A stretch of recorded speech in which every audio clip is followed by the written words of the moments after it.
Welcome to Expectations Gap. Joining me today is Alexander Levit, a global marketing leader with a track record of scaling B2B and B2B2C growth across industries like fintech, SaaS, and 3D printing. From building high-impact teams to rebranding companies in record time. He's all about turning marketing into trackable revenue. With over 15 years of working in international startups and enterprises, Alex brings a data and result-driven mindset as well as a deep insight into how tech, marketing, and leadership converge in the age of AI. Alex, welcome to Expectations Gap. Excited to have you here. Thank you, Omneya. You heard, by the way, that text was written by my mom. I hope it passed well. It's great. Starting from there, so what is AI for you? And maybe also for your mom. It's a world. It's a domain, a dimension. Um, it's a good question, right? AI for me is an extender of the body. It's like a layer that allows you to be more efficient in whatever you want to do. The whatever is the ethical challenge, and everything else is pretty much, it's what we expect from it, right? So from doing your taxes to doing your strategy plan to doing your recipe, you will use pretty much the same tool. It's a very, very diverse I practice. really like the how you defined it. Is it an extension of yourself? Because then if you're talking about the ethical part, it will be also as an extension of your ethics. It So would be. You it invent car, you invent a car, you invent car accidents. yeah. Can you tell us about your role and how it intersects with AI then? Well, I'm head of marketing, right? So my job is everything from lead generation to brand positioning to overseeing product marketing, the whole thing, basically. The way that we work currently, so we don't have a very strong AI program, but we are all AI enthusiasts. So we're all checking out different tools. We have like our IT filter. Is this legal? Yes or no? This is our question, pretty much. Um, so we're using it primarily to fact check ourselves, to do some research, to have a sparing partner, um, sometimes to write initial ideas for texts. We never publish AI texts, but working on a version, the first sentence, the first paragraph is the hardest one to write. Yeah. So it just pushes you beyond it. So primarily for productivity. That's very interesting. So yesterday it was the first time for me to try out the presentation mode of it. How can you write like the idea, and then there's Gamma AI, and it generates presentation, and it was very good because of the point that you're talking about. It's kind of giving me an idea of how this could be, and then I edited a lot but as a starting point because you're sometimes blocked and you Exactly. cannot. Exactly. You're like about us. No, this is not interesting. You just need that someone like to get you out of this dark space of this wall. Like, Yeah, okay, this is it. You know what? I disagree. Why don't I disagree? Once I know why I disagree, I know better what I agree with. Right. yeah, So yeah, exactly. Yeah, cool. So and how do you see AI influencing your industry when you're talking about marketing, for example? well, I can talk about marketing industry or other. Let's talk about marketing industry. Marketing is an industry. My I guess would be the so marketing is an industry. I mean, that's the stigma, right? AI will replace us all, although Yeah, it's not true. But for some reason, they don't say that about engineers. I mean, they do say that about physical work and about automation, but it reached marketing, right? So it has influenced. It will influence once you do something in house. You don't take that consultant, you don't take that freelancer, you don't take that I don't know, that agency. You take those I don't know entities, but on smaller scope, scale, you are faster in what you want to do. You're also coming more focused. So it does change the tempo, it does change the pace, it does change the spending also, which potentially can shrink the industry. So less people will find their place in it. What's important is also to understand that AI is a tool, right? So the internet will not replace us all, right? AI will not replace us all. You still have those weak spots in AI which you need to master. It's just a different, very, very wide range of tools which allow you to achieve more. And the modern marketer, the modern professional, uh, understands that that person doesn't know everything and doesn't have the tools also to grasp everything. So you do need that help. You do need to be faster. Yes, you do amazing presentations. Gamma, go for it. You will do this amazing presentation in half of the time. Yeah. Have you experienced an expectations gap with AI? So either with its capabilities when it didn't align with what it was promised or what it did promise, or it did actually surprise you from a successful perspective that it delivered more than you expected? For both, I have positive and Yeah. positive answers.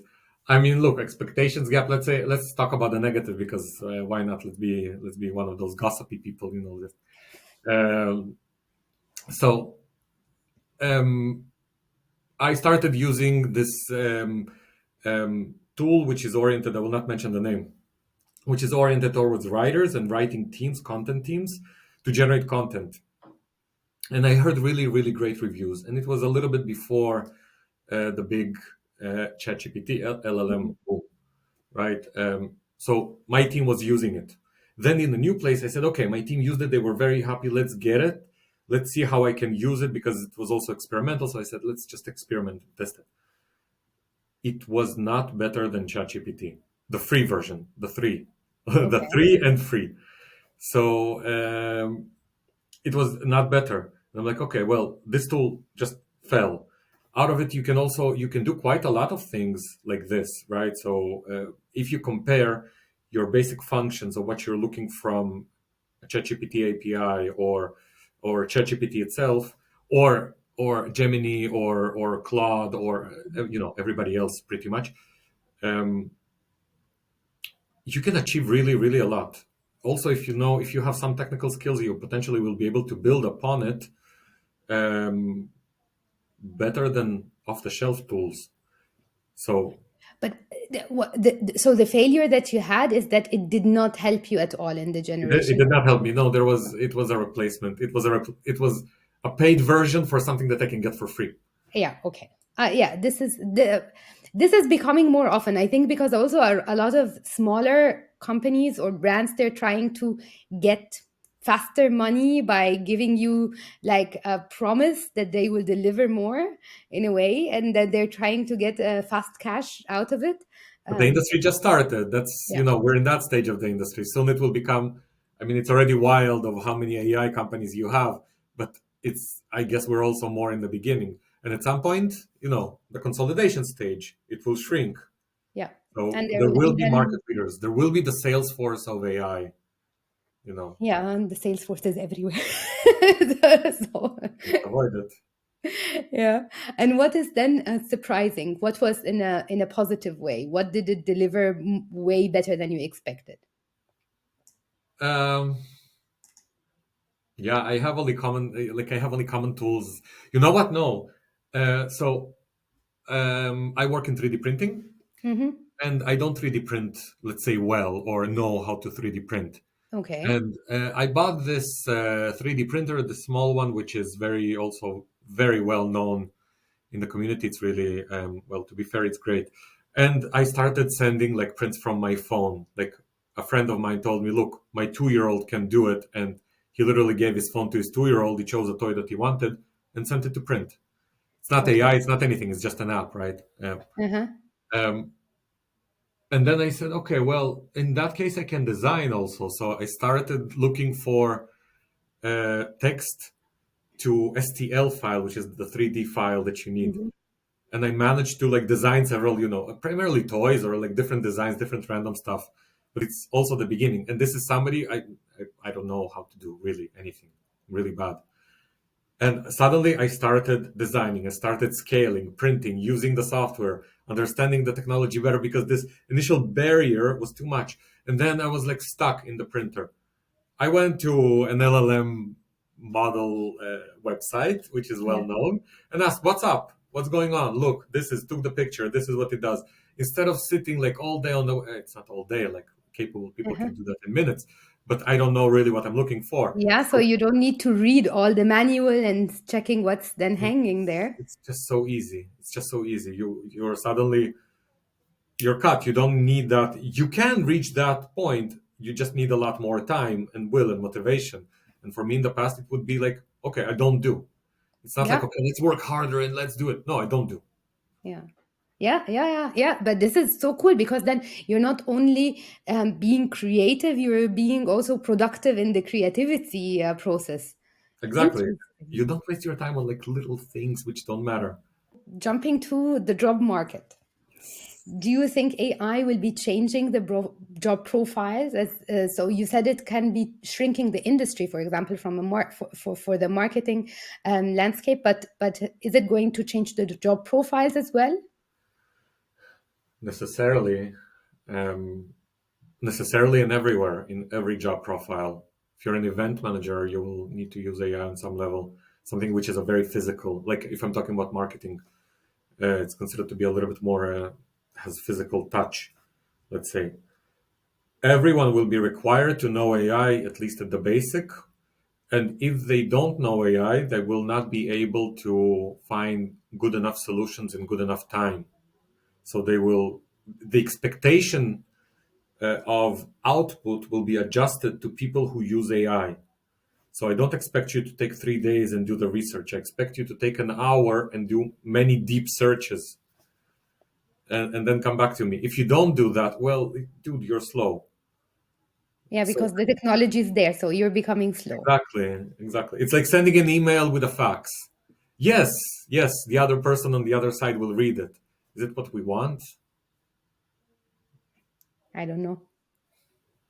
I really don't know because sometimes when you take even deeper or longer time to process the information that you researched, it gives you more insights. But now it's becoming that you need to process also fast because the amount of information that's coming into you is very fast.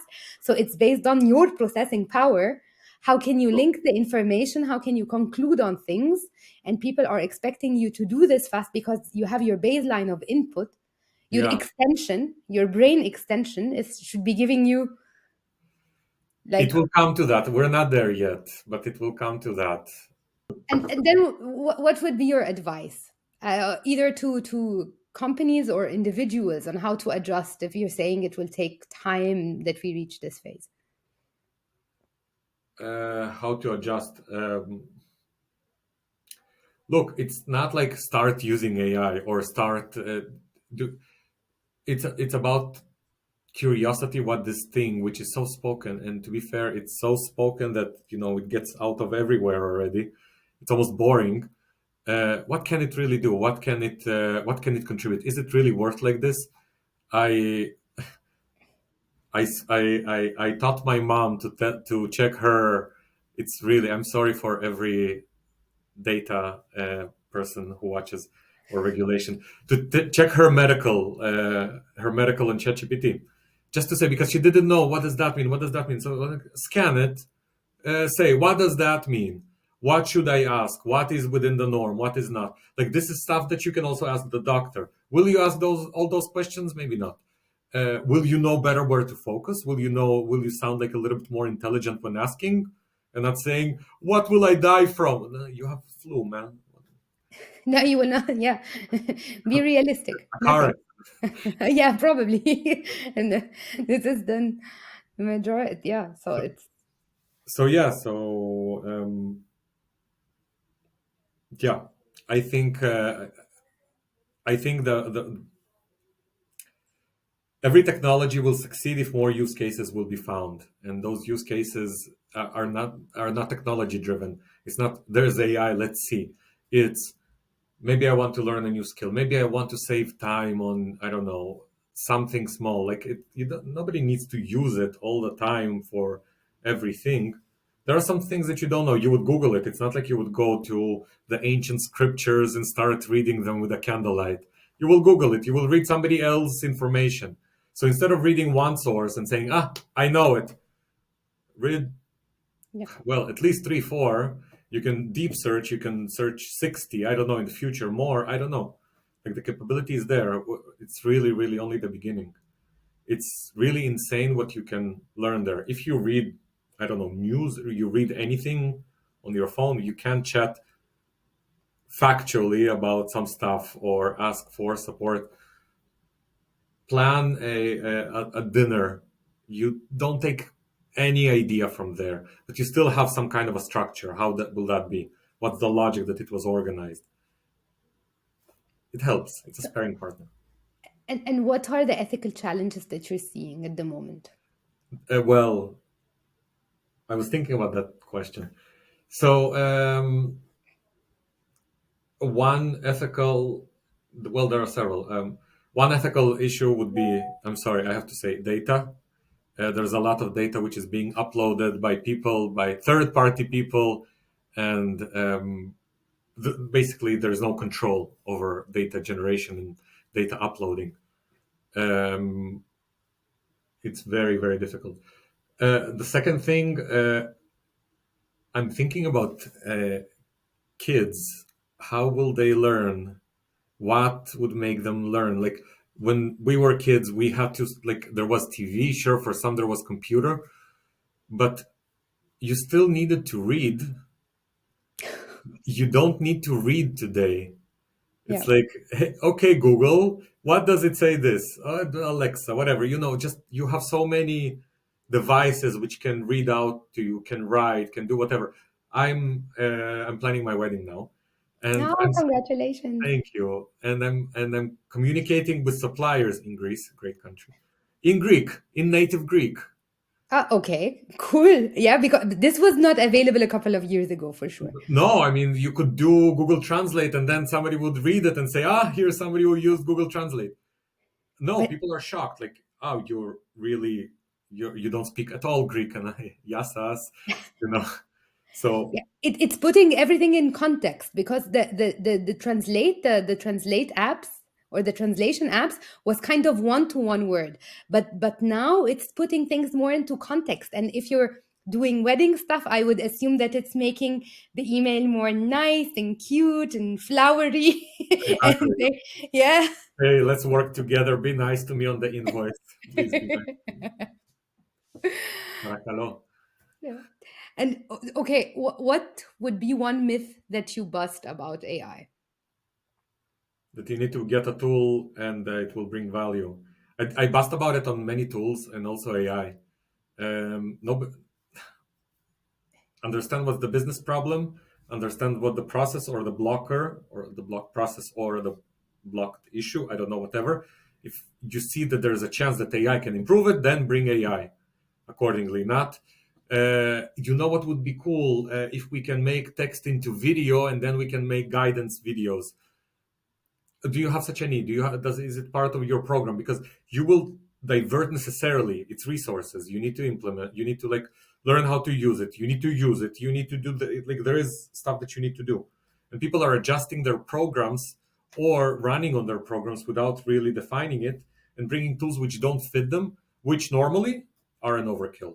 Normally, I wouldn't say it's a very common case that you buy a bad tool. You just pay a lot more than you really need to, or you have a tool which is a lot heavier than you actually need to. And sometimes it doesn't deliver output. 100%. Not every also AI, we're in the beginning of it. Give it some slack. Mhm. It needs time to grasp roots, you know. And yeah, I completely agree. So this is my everyday life. It's like kind of fix the basics or understand the business problem before you say AI should get a solution on things. So even like first, there are some basics that needs to be done there. Yeah, you Um, don't buy the hammer before you find a plot to build a house. yes. So now we are standing with the hammer there, Yeah, it's like, waiting. okay, what are you doing? Tanning? So, apart from wedding preparations, a use case that you're using AI for now, what are other use cases that you're I I have a friend. I haven't implemented it for some reason. Not too much brain. Um, she speaks German with the AI, so she practices German. cool? That's a Which good is idea. That's a very good idea because some foreigners who come to Germany, it's difficult to grasp German if you're not from a Germanic country or studied it in school, which many people. I'm surprising how many people actually did that. But once you learn it, you understand it. But then practicing it is a little bit difficult because you need that initial safe space to speak, and that safe space is a while, and you need either a very patient or deaf German speaker, somebody who doesn't get annoyed. "Oh, we spoke about it 100 times." So That's a very good idea because I see it now. There are a lot of advertising that comes on Instagram that you can talk to an AI. They have now a face, and then you can speak and so. But like with normal Chat GPT, you can brainstorm in German because sometimes I'm when I'm walking. I'm brainstorming with ChatGPT. So while talking, not texting. So we talk, and he answers me, and we have this kind of interesting discussion. But what you've said now is very cool because then I can try to. I'm not sure practice. if I will do it because sometimes my brain is not working in German, especially on the business side, that I can even brainstorm on it. But with it, but I guess it's interesting try. Mm, Cool. definitely, definitely. I wanted to ask you also because I was actually thinking about the ethical question what you Yeah. asked. What is from your side? What is your take on the ethical?